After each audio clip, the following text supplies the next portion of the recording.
You are listening to the Park Flyer Podcast, where we discuss our RC adventures.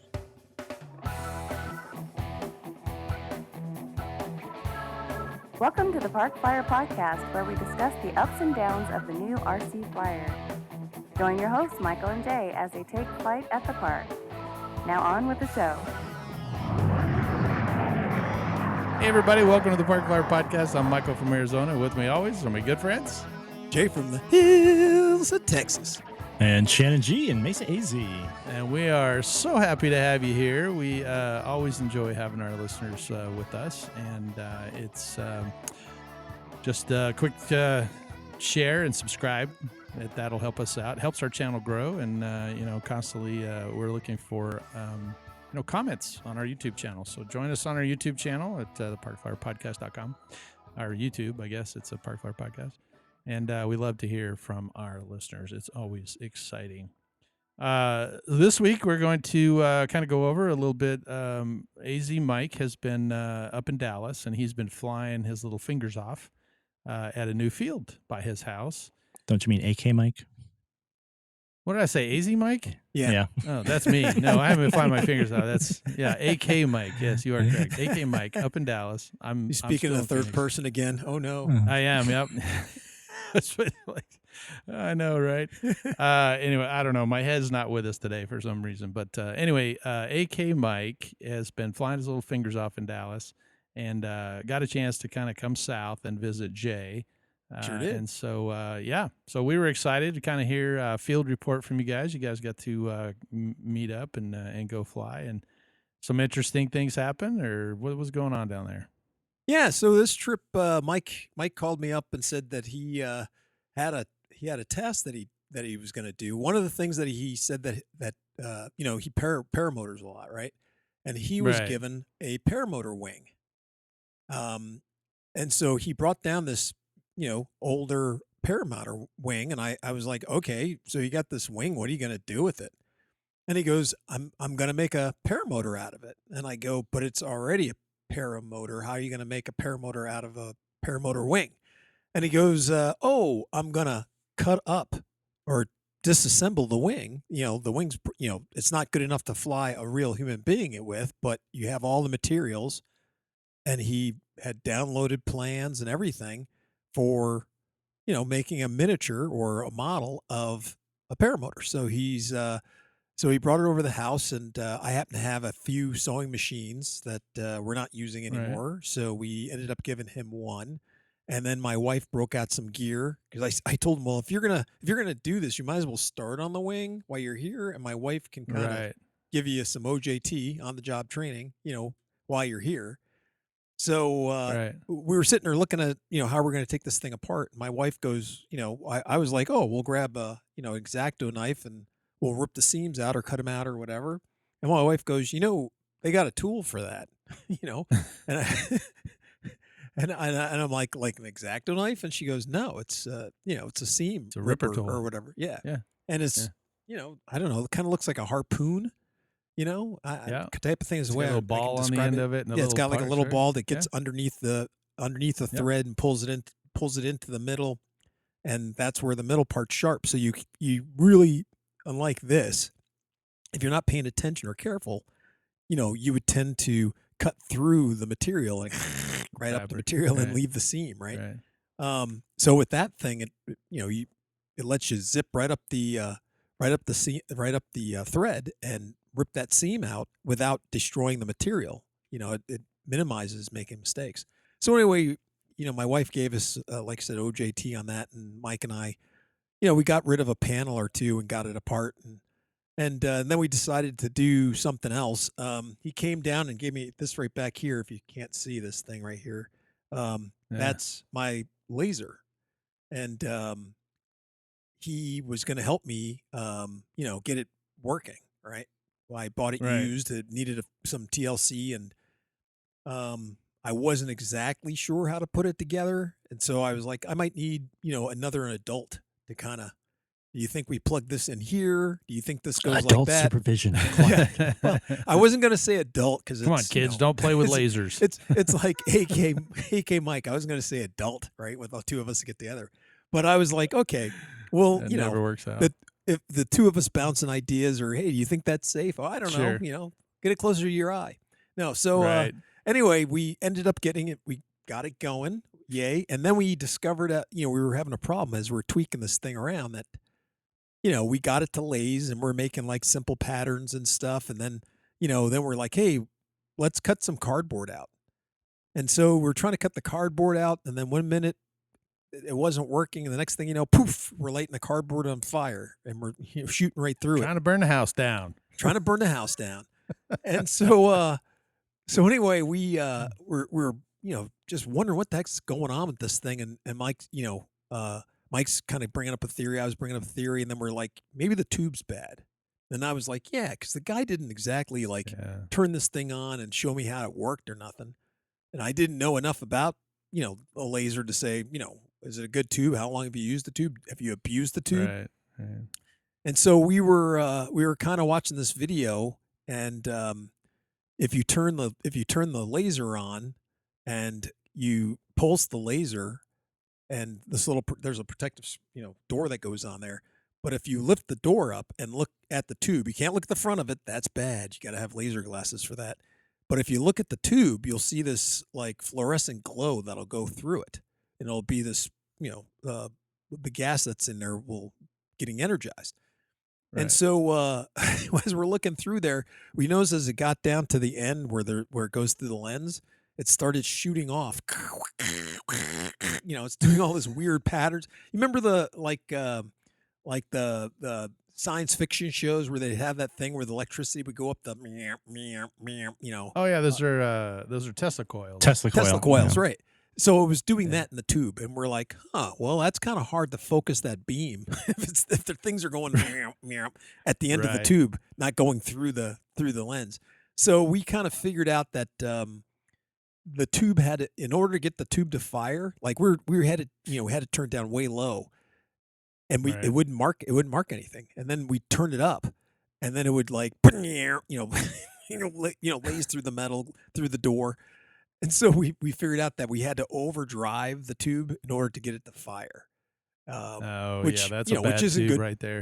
That was a bad tube. So anyway, Yeah. I ordered this new tube, and I haven't turned it on yet, but I think it's gonna work a lot better. But anyway, that was one of the. So we were working on that. We were working on his paramotor RC model.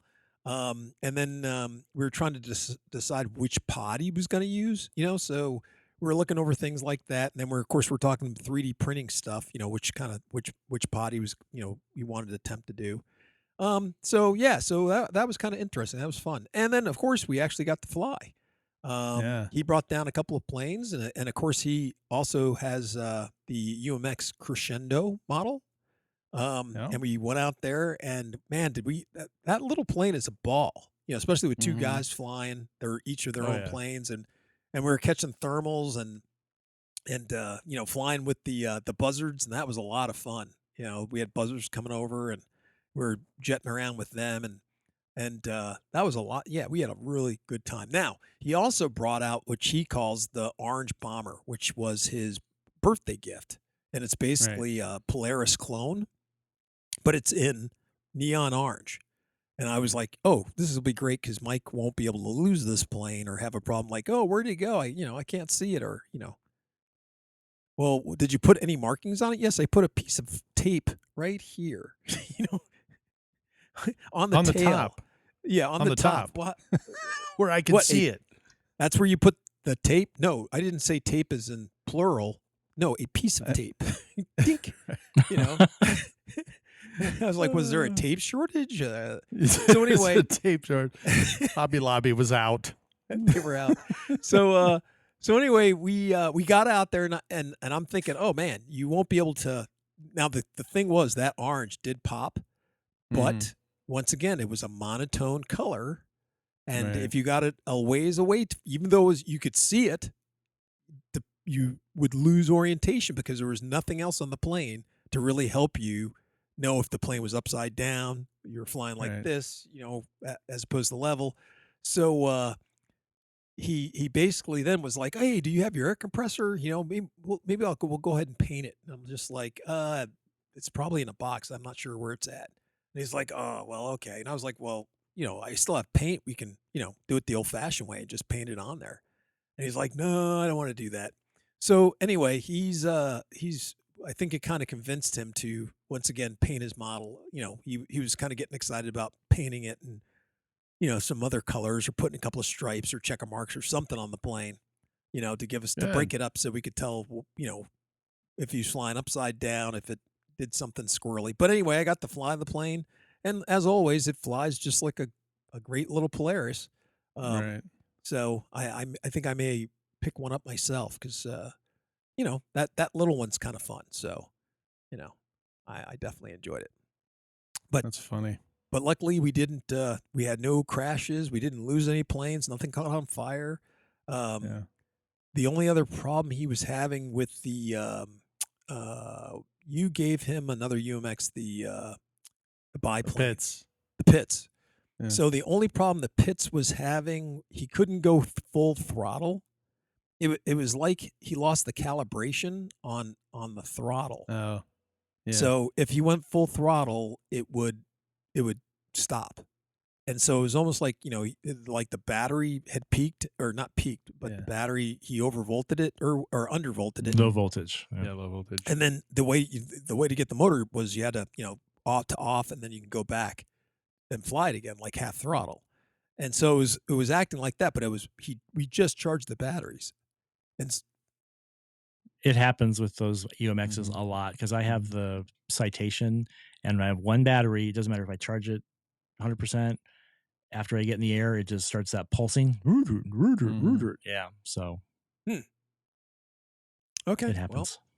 it wasn't doing the pulsing, but it definitely was cutting out. And then, Yeah, it's a if low. if It's he hitting the low voltage cutoff is what it's doing. Yeah. He's drawing enough energy at full throttle because it's only that one cell, and it's different because if you're pulling with two or three or up to six or whatever cells, right? Then they're all kind of independently being pulled down. Where if you just have one cell, it gets pulled down every single time, and it'll wear out much faster than okay. a multi-cell.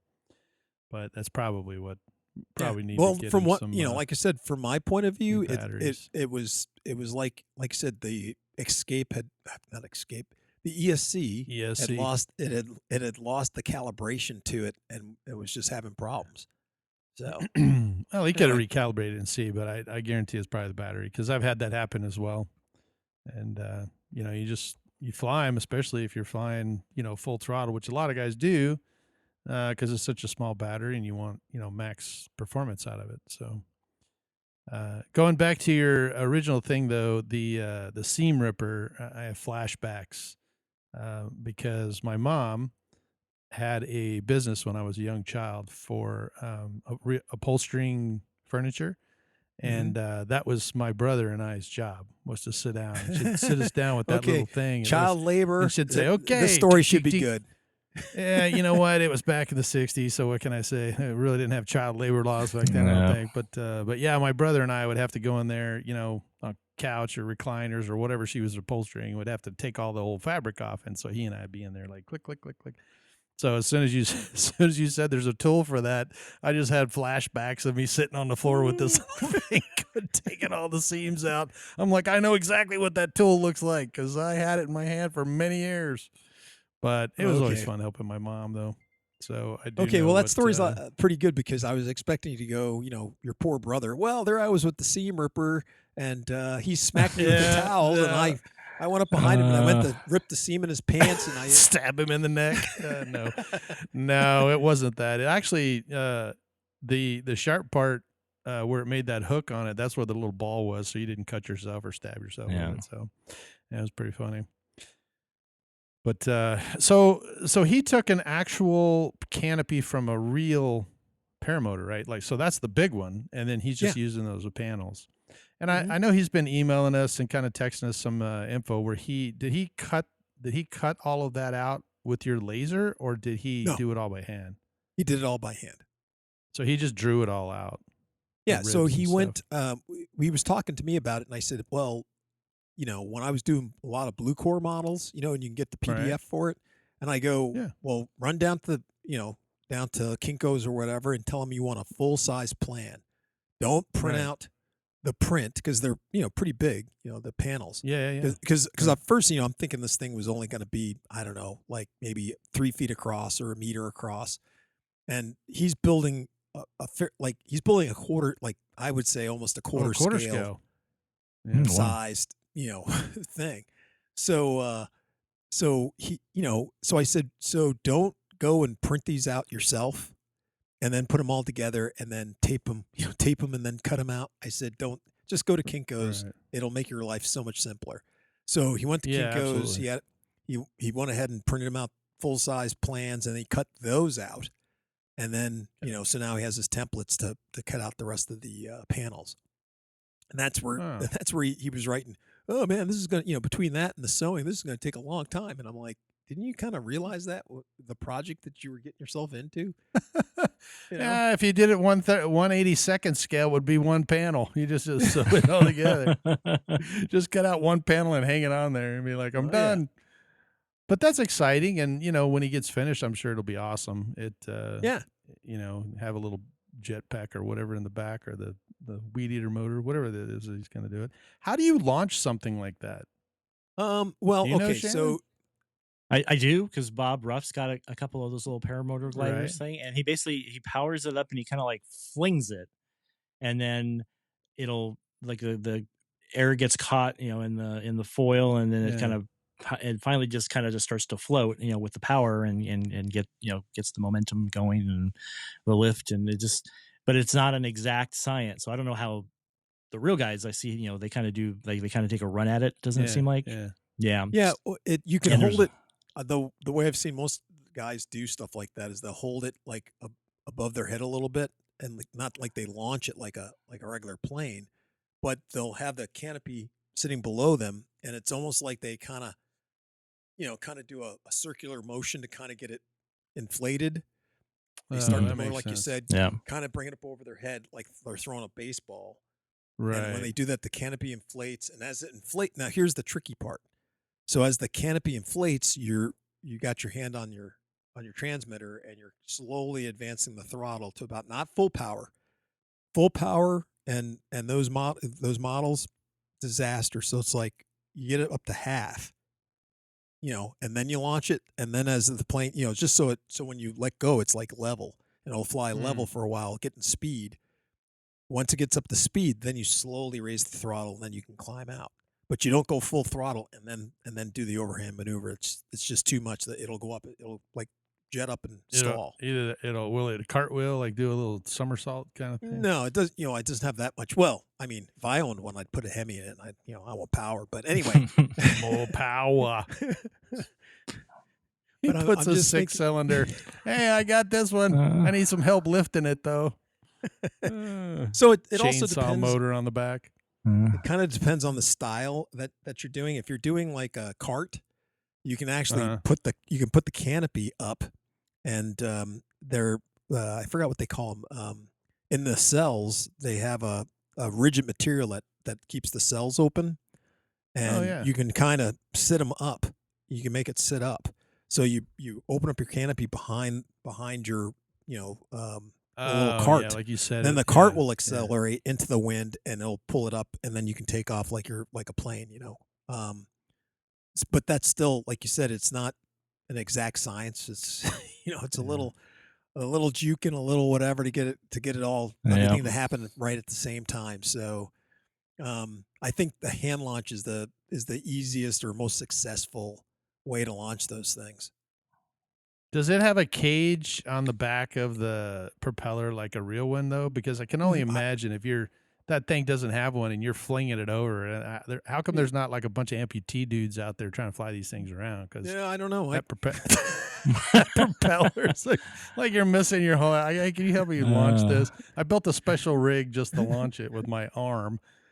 Because I mean, if he's going to build a quarter scale, that's going to be 10-inch, 12-inch, 15-inch propeller. It's going to take I think a 5,000 or higher battery and 4-cell for this thing for nice. taking off and stuff. So yeah, but like I said, it depends.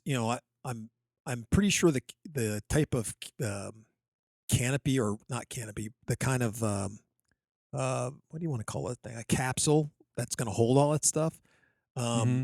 He's kind of getting one that's more of a skidder. There's no wheels on it. It's not like a cart. It's more of just the shell.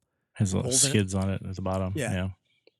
I think that's the way he's going with that. It's like Christmas Vacation, where the guy puts the oil on the bottom of the sled, and it's kind of one of those. It's just so slick. Well, I hope he can bring it to AEF. Yeah, that'd be cool.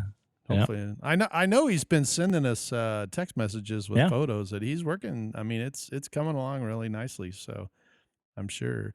Now, I know that you and I were talking not too long ago, and there were a few years back when I was, out at the Sun Valley. I was flying pretty much daily, and I went down to visit Jay, and he was like, "Oh my gosh, your skill levels is like, tremendously different than what it used to be when the last time he and I flew."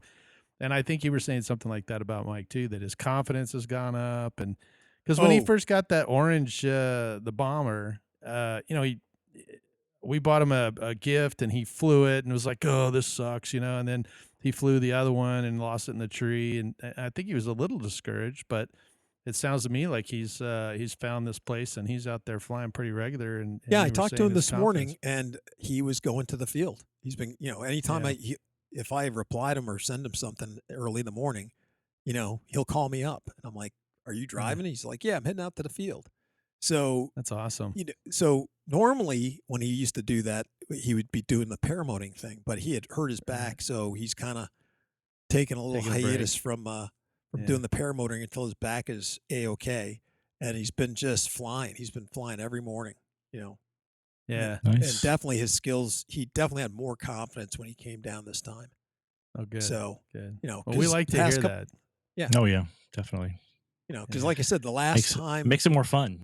Yeah. Because I was like, we gave him a plane last year and this year, and the one last year, was a disaster. In the sense that it was like 6 seconds into flight. Yeah. It's a 6-second flight. So, but he was fine. Yeah, exactly. 6 seconds of terror. It was at the field, and he launched it, and it got away from him. But it sounds like he's getting, a lot he's more getting his skill back, and he's getting a little bit more confident. Yeah. That's for sure. I will tell you the same thing for my buddy Scott. Scott, pretty much almost daily, my phone will ring, and I'll see it. Scott, I'll be like, "Hey, you created are you a at the field?" With him. I know, right? "Are you at the field?"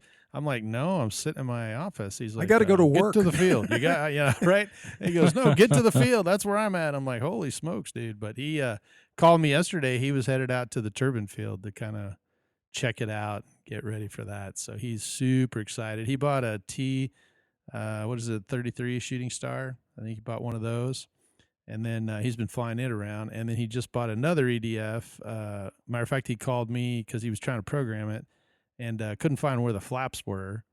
And so he's like, "The flaps are working, but I want to do the elevator mix." He was trying to do that in his IX6 or DX6 or whatever it is.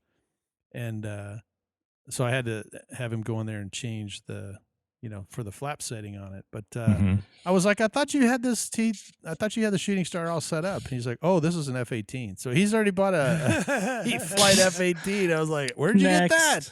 He's like, "Yeah, man, I just bought another one." I'm like, "Okay, no problem." So he's out there and getting a lot more confident. I know, right? He's getting a lot more confident flying it. So I told him, I was like, "Well, I'm waiting for my turbine to come back for this L39 behind me, and then we'll get him on the sticks for the turbine version, and hopefully get him his turbine waiver sometime soon." So he's all excited about that. But it's been great to hear from these guys. It gives us a lot of topics for our podcast. So yeah, if you're out there at the field flying, send us a message on our YouTube page and make a comment and let us know, or send us a photo of what you're flying. And we'd love to hear guys out there and, kind of putting things together and getting it going. Speaking of new airplanes and getting new airplanes, there's a SwapMeet coming up at the end of this month for your club. I think we mentioned it before. So we have our annual auction. We used to have a fall and a spring. Now we just have a fall auction.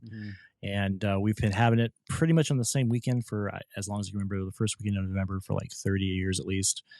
We had to postpone it and move it because of COVID. We put it in January one year, but but we're back, Right. and We're back, baby. we're back. It's both a an auction, actual auction, and then guys can buy a table and sell things. And how it kind of works is anything you want to sell that you want to get over $50 worth for it goes in the auction. Anything less than 50, if you got a bunch of servos or motors, batteries, and just whatever you get, you can get a table, and some guys will split a table, put half on one side, half on the other, or whatever, and then you can sell it. You just can't sell anything more than $50 per item.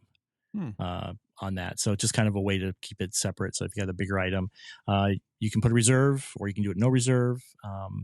Sometimes we get a lot of donations. We actually have a lot of very nice planes that people will donate, because that money just goes straight to the club. Right. And so whatever it sells for, we usually don't put a reserve on it unless something really, really nice. But it's it's $5 to be either a bidder and or seller. It's the same price, and then the club gets 10% of whatever it sells for, and that's one of our money makers. And I think it's more than fair, and I think it's a lot of fun. It has ebbs and flows as far as the size. We actually had one year where it's pretty much known it's an RC related auction, and this guy brought out like all this computer stuff. And he tried to say, well, you can use this stuff for RC. It's like, no. He had like all these old ancient CRT monitors and, racks and, the power supplies. Okay, maybe the power supplies for chargers, stuff like that. But it was just the way it was presented. It was like, no, he brought so much of it. It's like, and, he was a club member, which was, it was like, okay, great. But I can't, then he wanted help setting it up, and then he wanted help because none of it sold. Right. It was ancient stuff. Yeah, just go figure.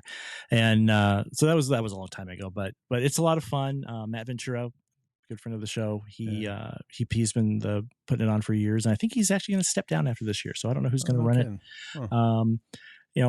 It's just like all the things with our club, it's a labor of love. But and I've I sell things. Usually I'll get a few planes. I'm done with this plane, or, maybe I'll let that one go, see what happens. Cause then, you can, my goal usually is I'll sell a plane, or two at the auction, and maybe there's something I want to buy, and I won't kind of go over what I sell. So hopefully I sell stuff before what I really want comes up to auction. But we've seen some really cool stuff come through, and really good deals. And it's just a great weekend. We get people from all over the valley. We get people from other states that'll come in for the auction sometimes. So it just depends what's going on. There's a lot going on that weekend here in the valley already, RC wise. But we're still having it. We've been in the same time slot for quite a long time. So we're happy with it, and excited. We'll see how it goes this year. All right. And you told me that it was November 2nd. Saturday, November 2nd. Okay. We start registration. I think it's 7:30. I usually start the auction about 8:30. And depending on how many aircraft, we're usually, radios, engines, whatever it is, we're usually out of there, back to flying by noon. So it's you only lose half the day, and hopefully it'll still have cooled down by then. It's a little cooler today. What the heck is happening? Yeah, welcome to Arizona. I know. It never goes below 100. It's unseasonably warm this year. Yeah, so that's terrible. But so excited about that. It's always good. It's always a good time. Well, good. The SwapMeet Fun Fly, and if you're in town in Mesa, Arizona, you're welcome to reach out to Shannon and get the directions from him. And all the information's on our club website too. So there you go. Go to the club website there, and Facebook page. And actually, one of our club members, he found this really cool graphic. I don't know if he made it or bought it, but it's like an actual an airplane auction, like inside, like there's holding planes up. It's cool. Oh, no kidding. So it was a cool little graphic that he found for that. So, that's pretty neat. Yeah, it's always kind of cool to find stuff like that and then be able to use it to promote your product or your event. Whatever that is. Well, unfortunately, fellas, we are out of time. It is always a pleasure to have you guys on the podcast. And thank you so much if you're listening for us or listening with us. And give us that thumbs up, like, subscribe. send us out over the YouTubes and promote us if you would. That'll help our channel grow. And yeah, reach out to us. We love the comments. I think Barrett's commented a couple times, so it's always fun to see his. Yeah, And there was a guy yeah, from Colorado yeah, made some comments. So yeah, we're getting out there. We're getting those. We like it. We respond as quick as we can, and it usually comes to my cell phone, so I can usually jump on there. But if I'm on a trip, it's hard to text while I'm doing my job. Yep. So I'm not allowed to do that, really. No, you just flying with your feet, right? Just text flying with your feet. Yeah, something like that. It's all automatic. It's a big button. I just push on. Nobody can see you out there. We know what you're doing. You've seen that old picture. It's like 727 cockpits, like dials and gauges and buttons. I've been in one Airbus. Of those. Yeah. Airbus 320 says go. Yeah. The TV screen. Hey, on a quick note before we go, I will tell you that it was my pleasure several weeks ago. The airlines, especially the one I work for, we do honor flights, which are DC based, Washington DC veteran flights, where a sponsor will get the plane. They'll bring them in. It was the Louisville, Kentucky chapter for the Veterans of America, and they chartered the airplane and went up to DC, and I was able to fly them all home. So, that's awesome. We had 3 World War II vets, all of them over the age of 96. One of them was 99 years old. He was a funny little guy, still had his wits about him, and very awesome. Sharp. He kind of, I told him I was, the captain on the flight, and he he kind of had a few choice words, well, you better get us there in one piece, And then we had a lot of, I think we had 6 Korean War vets, and then the rest were all Vietnam vets. So it was a great pleasure. I was able to talk to a lot of them, and they were just super excited to have us. So I've only done about 5 of those in my career, and it's always exciting for me. And they usually give me these little challenge coins, so it's kind of cool to be able to do that. So yeah, I was happy for that. But it's kind of neat, just worth a mention since Sweet. I was able to do it. But, anyway, we appreciate you listening. I'm Michael from Arizona. I'm Jay from the hills of Texas. And Shannon G in Mesa AZ. We'll see you in 2 weeks. Let's fly. You have been listening to the Park Flyer Podcast. Thank you for joining us, and we look forward to your next visit. Please give our show a star rating and review, and feel free to email us your questions, topics, or suggestions to parkflyerpodcast@gmail.com.